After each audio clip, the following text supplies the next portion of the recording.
Welcome back to the No Nonsense Sustainability Podcast. I'm your host, Ildiko Amashi-Simsik, and this is your bi-weekly IFI Watch brought to you by ENS Solutions. This week, we're covering newly disclosed and approved projects from the 6th to the 17th of October 2025, a period packed with energy transitions, infrastructure upgrades, and some very interesting sustainability experiments in the making. If you've been following these updates for a while, you'll know that we like to go beyond the PDFs and see what's actually shifting in development practice, where the banks are focusing their attention, and what that says about the evolving sustainability landscapes.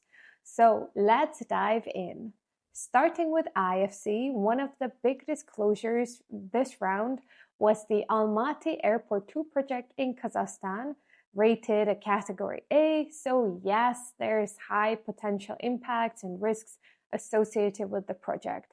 Now, airports are always a little bit of a tricky business. You've got the emissions, the community impacts, the noise, the land acquisition, and often very complex stakeholder landscapes. IFC hasn't been too active in this sector recently, so this is a notable return. What makes it interesting is where it's happening. Central Asia, a region that's been trying to modernize its infrastructure while positioning itself as a logistics hub between China and Europe. So it's a big test case for how aviation infrastructure can be made more sustainable in emerging markets, and whether the IFC's newer climate and biodiversity frameworks can really influence design and operations at this scale.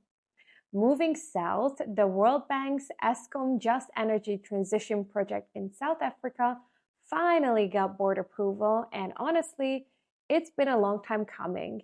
We've mentioned it in a few earlier updates because it's one of those proof of concept projects for what a just transition can look like when coal is still king and thousands of livelihoods are tied to that economy. The project is not just about building renewable generation.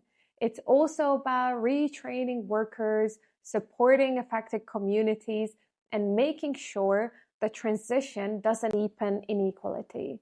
That's a huge challenge, but it's also a moment for the World Bank to show that social inclusion and climate ambition can actually coexist in large-scale operations.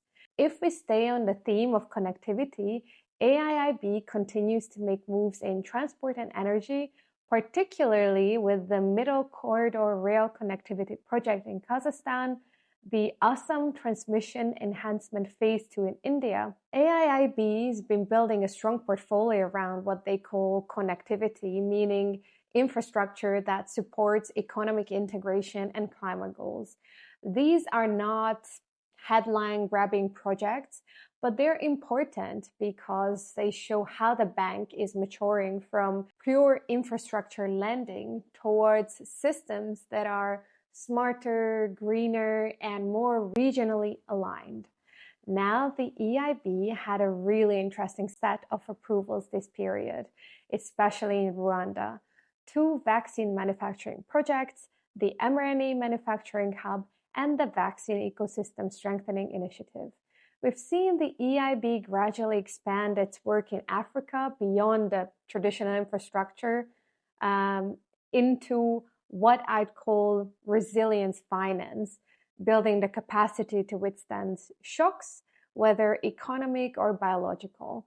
This move into health manufacturing is a continuation of that, reducing dependence on imports, creating skilled jobs, and contributing to long-term regional self-sufficiency. From there, let's jump to Latin America, where the IADB keeps up a strong focus on institutional strengthening and environmental governance. One project that really stood out this round was the Regional Amazonian Bioeconomy Strategy. It's ambitious, a multi-country approach to coordinating sustainable development across the Amazon basin. This is a kind of regional cooperation the bank's been hinting at for years, not just protecting forests, but creating value chains that are economically viable and environmentally positive. It ties directly into the global conversation about biodiversity finance and how we turn conservation into real livelihoods. I love it. And while we're in the region, there's also a clear thread from reform-oriented projects. Think digital governance, state modernization, data systems. So the IADB seems to be keeping one foot in the environmental transformation and another in institutional resilience, which is probably the only way to make these efforts stick. Over in Africa, the AFDB disclosed several projects, but one that deserves a mention, even if it's a tough one, is the emergency support for Libya following the catastrophic flooding from Storm Danielle. It's easy to overlook post-disaster financing in these lists, but it's actually one of the most tangible ways we see climate adaptation in action. And what's significant here is that the AFDB isn't just funding recovery, it's also linking this to institutional support for disaster management, essentially trying to make resilience systemic, not just reactive. So stepping back, what's the overall picture this period?